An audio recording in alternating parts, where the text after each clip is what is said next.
Hey guys, welcome to Z's Comics Reviews number 27? 27. We are really getting high up there. All right, hitting the ground running. We're looking at What If Minnie Became Captain Marvel number 1. This is a pretty good little one-shot, right? Especially if you have kids. It's perfect starting comic for them. Okay? Mini shot. Yeah, it is. It's the art is like classic Disney. Okay. All right. Like it evokes those old, homage kind of feels to it. It's really good. It uses the old Miss Marvel trope where she didn't know that she was Miss Marvel. And yeah, it's pretty good. You got J. Jonah Jameson's like Duckbird persona in there. I think it's like J. Jonah Bird. J. Jonah Bird. J. Jonah Bird. Yeah, it's kind of funny. Scrooge McDuck is the benefactor and stuff. It's really good. Okay. Like it's just a really fun little romp through a comic. Yeah, it's good times. It's good times. I gave it a 3 out of 5. Okay. Very good artwork, I think. It's a positive 3 out of 5 just because I'm not really a Disney comic person. Yes. And while I do enjoy the throwback artwork to it, it just didn't grab me. But it is a positive 3 out of 5. Objectively speaking, it's a good time. You know what I mean? It's just not for me. Okay. But it could be for you. I don't know. So yeah, definitely give it a shot. I would recommend it. So yeah, 3 out of 5. What If Minnie Became Captain Marvel number 1? It does leave off on a teaser. What if Mickey and his friends became the Fantastic Four? That comes out in January, and there's a little preview poster in the back, or not poster, but the page, the preview page. Nice. Yeah, pretty cool. Moving on. We are looking up Spider-Gwen Ghost Spider number 7. Okay. I think we skipped. Did we skip number 6?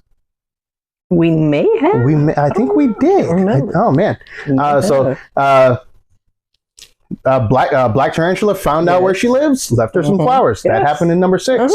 So what do you do when you have a possibly superpowered stalker and leave you a note that says, "Hey, meet me here"? You call the best private eye in the business, don't you? Jessica Jones. All right, I think she's the best in the Marvel business, but you might think Jessica Drew is. They're both awesome. But either way, Jessica is the best. Yep. So starts off with Jessica telling Gwen exactly what she already knows. She shouldn't be doing this, but she's gonna do it anyway because she's Gwen and she's gonna do it. She just gets it handed to her, man. We still don't know why she is on this in the 616, and she's just not having it, man. She is not having a good time over here, bro. Artwork is a little bit different than the first story arc.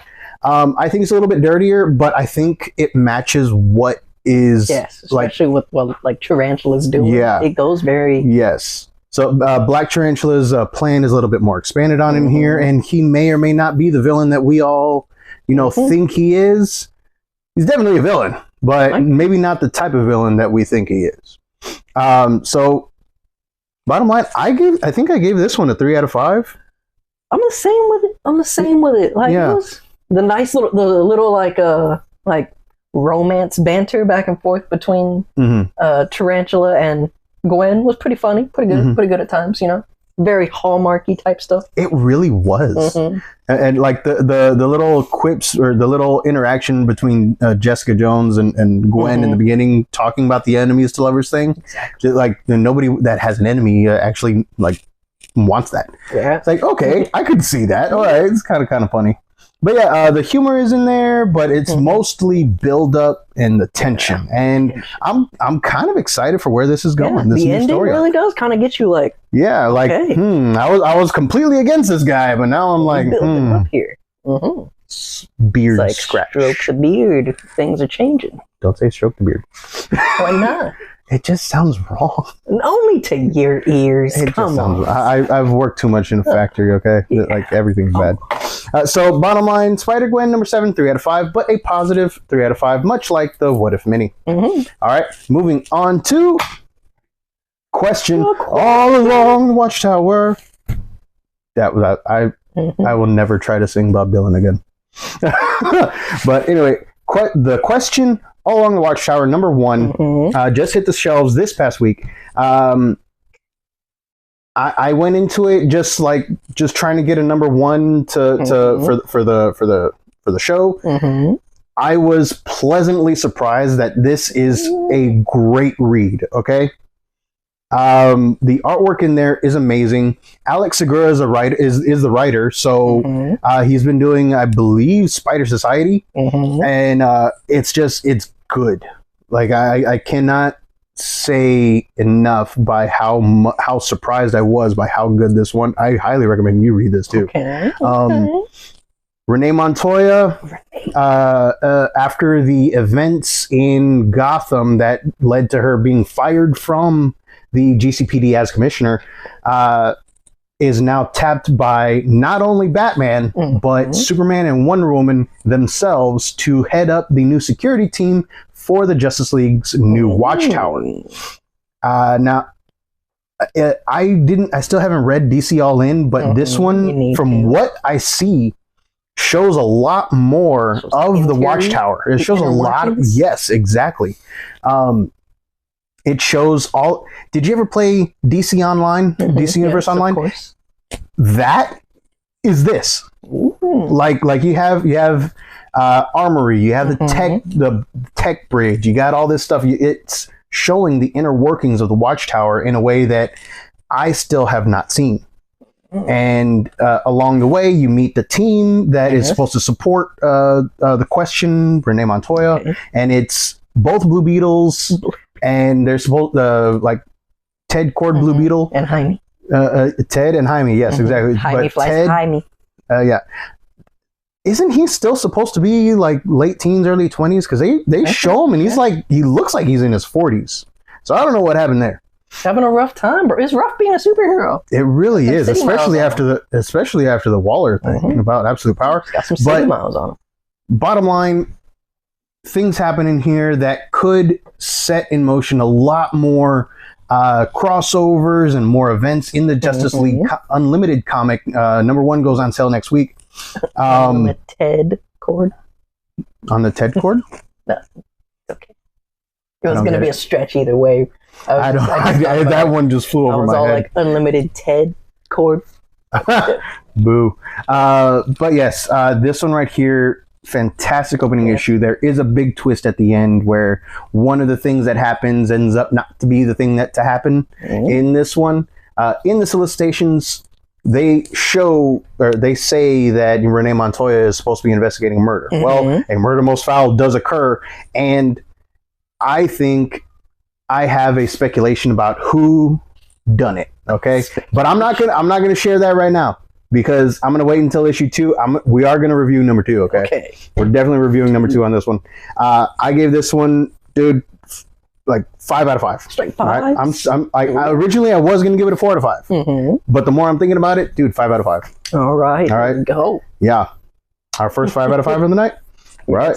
All right, moving on to Ultimate Spider-Man. We're going Ultimate Spider-Man number 11, the longest running reviewed comic on this channel. We did number 10 too? Yeah, you did number 10. Okay, so Ultimate Spider-Man number 11. Take us away, man. It's another issue that's it slows down a bit, slows down a little bit, but still the great thing about this Ultimate Spider-Man storyline, it's even not about the action. Down, it still captivates you with the story, the characters. Like in this, you get Peter kind of like coming to terms with not coming to terms, but like coming face to face for the first time with the fact that, hey, I'm doing some superhero stuff. With that comes the possibility of not just getting hurt, but the family. Yeah. And like it hits that, but again, you get the interaction between him and MJ that just shows like Marvel. This is what we've been saying. This is what we've been wanting. It's like ever since that one more day fiasco. The perfect talking cohesion where MJ's like, "Look, I'm worried. I am, but come on, let me know." And they talk it out. They just talk it out like a good cohesive relationship. Like this right here is like quintessential, like good relationship stuff. Okay, this is what we want for 616 Peter and MJ. It may not. You know what? Let's not even toss MJ in there. Black Cat, whatever. I don't relate anybody. Like, come on. Yes, in here, Peter has been left unfulfilled for 20 some odd years, and then all of a sudden, Iron Lad's little sphere comes in with the Pico suit and the spider, and bam, he feels that he knows what he needs to do, but at the same time, he's had 20 years to like establish a life, and we are now seeing exactly how a superhero, like basically a middle-aged superhero, would go about it, and it's fascinating. Yes, like it's captivating, especially like for like 20, 30-year-olds that starting to think about families and stuff. This is the one to read because oh my gosh, the storytelling is just good. It's got that little things in there where there's so many times for me at least where I'm watching a superhero thing or reading a superhero thing and I'm like, bruh, you're worried about all this. You just talk it out. Exactly. Like, and that's what happens in here. There's no moments where you're like, can you just talk to them about it? They just do it. And what do you know? They love each other. The relationship is solid. So they work it out. Jonathan Hickman, we love you for Spider-Man. This is going to be Superman. One of the greatest Spider-Man storylines ever. Yeah. Forever. It's going to be hard to ever top it. And then also you get a little bit of the fact that some other people may be figuring out what Peter's doing on the side. And there's some little cracks appearing in Kingpin's little team and all that. So like even though it's slowed down a bit, stuff still happens. Wow, we've been doing this a long time. Me and you, we're right here. Yep, we're like this, bro. Except that's me on top. If that's what you need to feel, like good about this whole arrangement, all right, fine, whatever. It'd be harder for me to carry you on my shoulders. I guess. All right. But yeah, bottom line, Ultimate Spider-Man, I gave it a 5 out of 5. Yeah, I'm giving it a 5 out of 5. It's good, and there's not a whole lot of action. There's a little bit of action, but it's most of this is just story driven. Like most of the series is just story driven with bouts of just good fights every now and then. Just fantastic storytelling, fantastic artwork, and you'll notice in the comic that they start kind of where the #1 started, like the day before the memorial. Yes. And so that tells us that he's been at this for about a year. Getting about a year. Like almost a full year. Especially since everything happened. Every issue is like the month that we're in. Yeah. Like, this issue is November, and next issue is going to be December. So, it's like, we get close to a year. Definitely recommend picking up Ultimate Spider-Man number 11, especially the connecting variant that is paying homage to the Jim Lee X-Men variant. So definitely be on the lookout for those. Moving on to Batman Full Moon number 2. Okay, I just did this because I needed we needed a filler. Batman Full Moon number 2. I'm still not a fan of the artwork. Okay. To me, it doesn't add to the story. To me, it's a detractor. It's there. Yeah. Kind of. So this isn't even talking about the comic itself. This is just talking about the Black Label in general. Why can this one use the F word, but Jenny Sparks can't? Okay? They censored Jenny Sparks. They're very inconsistent. But John Constantine can drop like 3 F-bombs in this comic? What the heck? They're very inconsistent. All right, yeah, it's extremely inconsistent. That's why I'm happy that Vertigo is coming back. Yes. All right. But anyway, it starts off, Batman or Bruce Wayne got attacked by this werewolf while him and Alfred were out for their nightly stroll, and now he may be infected too. So Zatanna is on the case. The Batman? No, Bruce Wayne. The Wolf Bat? And then at the end, just I'm not going to tell you how the ending comes about, but I will say, let them fight. So the storyline, the story itself is very decent. I'm not going to say it's good because the first one left me wanting more. The second one, original not really. Sci-fi movie check. Kind of, yes. Passable enough, but you're like the stuff going on in it makes it like if it was under a different artist and somebody gave the story a punch up, yes, maybe. But the way it is right now, I'm giving it a 2 out of 5 for number 2. Okay, the first one left me wanting more from the story. Like it left me wanting to read this, and then when I finally read it, I'm like, meh. So you read it, and it was season 2 of Heroes. Basically, yes. Yeah, that was pretty bad. Yep. And then like the season 3 fiasco. And how did it end with a circus? Now we're getting off topic. I don't know. So yeah, bottom line, I gave this one a 2 out of 5. If you're into like Jai Li, like subpar Jai Li artwork, and okay writing based on lycanthropy or werewolfism, or seeing superheroes possibly werewolf out, pick it up. I don't think I'm going to be doing a review for number 3 unless I'll read it. Cut off. I'll read it, but unless it gets really good, I'm not going to include it. Moving on to the runner-up for Comic of the Week, TMNT Naruto. All right, y'all guys have been seeing this around. I know nothing about Naruto, but still read it. Team 7 has been tasked with escorting April O'Neil to the Big Apple clan or Big Apple village. I can't make this up because I'm not that good of a writer. But yes, Team 7 consisting of Kakashi, Sasuke, Naruto, and Sakura. And April has been like trying to investigate this stuff from Baxter Stockman. She went to the Hidden Leaf Village to ask Tsunade some stuff about Baxter Stockman, and now she needs an escort back to the Big Apple village. Along the way, the Foot Clan comes up because the Foot.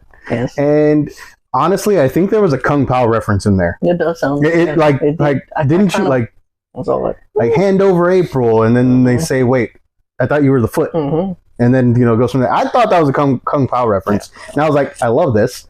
And then, but yeah, the artwork is great. It's like a blend of Western and manga artists, and it's really really good.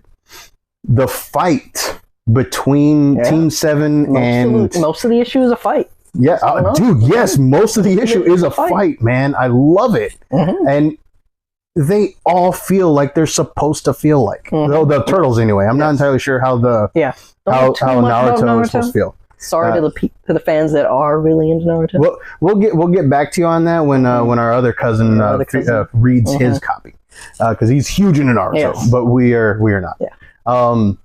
But bottom line, I gave this one a 5 out of 5. I'm a little bit down. I'm giving it 4 out of 5. Yeah. April just seems kind of like a douche to me. I mean, she doesn't seem likable. That might be. It might be what for the comic because that might be what they're going for because might be what they're going for. Oh man, if we say why, that's a spoiler. But so April does some stuff that might be some side-eye shady stuff, and if it is what they're going for, like if in the next few issues we see, hey, this is supposed to be what it's going for, I might retroactively end up being like, you know what? Issue 1 was a 5 out of 5 for me. But I just straight up gave it a 5 out of 5 because I got what I wanted. I saw Team 7 go up against the Yoshi clan. I do feel like for people that even know just a little bit about both sides, yes, it will be a 5 out of 5. But for someone like me that really I just know like the Ninja Turtle side, all the other little things, because like I'm reading it and I'm all like, I feel like this, and when I like see a certain thing happen or read something, that I'm like, I feel like if I knew Naruto, I would appreciate this spot better. Probably, I'm all like, I gotta kind of fall it back just a little bit. but I can see if you know just a little bit more than me about both sides. Yes, definitely a 5 out of 5 issue. I've seen episodes like here and there, nothing. And I tried to watch the first season of Naruto, like the anime, and then I got through the first season and then meh. Yeah, like I've seen. That's just my opinion. I know, I'm not really very little. But I just know like, he's yeah. I just know he's Naruto. Got his girl. Sasuke is like the dude that was good, was bad, but then he found out. Honestly, I would have rather had Sasuke fight Raph because they're basically the same. All right. But yeah, moving on. Yes. Comic of the week. Yeah. Venom War. It's Jeff. Jeff the Land Shark, man. Now, if you don't know who Jeff the Land Shark is, he is Gwenpool's... You know what? You don't need to share the screen. It's true. This put you in front, man. Obviously, Comic of the Week is a 5 out of 5. Yes. But if you don't know who Jeff the Land Shark is, started off in an Infinity comic, and then found the pages of West Coast Avengers, I think Volume 4, when Kate Bishop's Hawkeye took over the name. And he was the baby of the first bad guys that they went up against, which were huge land sharks. And Gwenpool, being the weirdo that she is, just ended up adopting him because he was left behind. Who else is going to take care of a land shark? Apparently, the West Coast Avengers. Yeah. And that's like the small backstory on Jeff the Land Shark. I love this little guy. His antics are amazing. He's silly. And this one is set in the 616, the Venom War event going on right now. A little tad bit spot of what's going on for them. Yeah, pretty much. I mean, this is kind of just like an outlying mission for the West Coast Avengers that just happens to involve Jeff. Yeah. And it's just great. Yes. It's silly. Like, nobody else can bond with these Venom symbiotes, but friggin' Jeff can. He's like, you know what? I want food. He's going with Venom wants food too. Did we just become best friends? Yes, they did. This felt very like, I got like Jim Carrey mask vibes from it. Like once he gets the Venom suit on, it's like he's straight Jim Carrey in the mask. Just going around. Exactly. The artwork is very surreal and cutesy, kind of like most of the Gwenpool series and his Infinity comics as well. I love it. I cannot sing its praises enough. I love Jeff the Land Shark. I love this comic. Highly recommend you pick it up. There's also an In-Hugh Lee variant where Gwenpool is hanging out with Jeff, and they're both being venomized, and that one looks really cool. And even though it is technically as part of the Venom War line, you don't need to have read any of the other parts of it. Like, you could straight up just pick this up just for it, you know? Yeah. Like, just because it says Venom War on it doesn't mean you have to know what's going on in Venom War. The only thing you need to know, they go over it. Like, they say, like, oh, wait, this little gooey stuff got on him, and that's it. Like, it's it could have been very straightforward, very standalone one-shot thing. Yeah. It's its own thing, and it is great. It's fantastic. Fantastic. I love it. It's silly. It doesn't try to be anything more than it is. That's the thing. It doesn't try to be anything more than it wants to be. Like, it knows it's silly. It knows it's fun. It doesn't try to be serious. He is adorable as heck. Like, even if I'm saying, like, even if you were, for some reason, you're out getting comics, getting your stuff, and you're like, you want something for the kids, or like a nephew or something, you pick this up, because a lot of it just for yourself. Yeah, it's like, no one's gonna judge you. It's Jeff. Yes, Jeff the Land Shark. Exactly. He is El Jefe. Yeah, pretty much. So we gave it a 5 out of 5. This is obviously our comic pick of the week. Let me see. We went through a bunch of stuff today, and this is the last one. So we're going to go ahead and wrap it up. If you like the Rantings, Ravings, 2 Madmen, give us a like, follow, subscribe, share us with your friends, and we will see you guys on Sunday when we do our news podcast thing. All right. So I will see you guys over the weekend. Have a good one.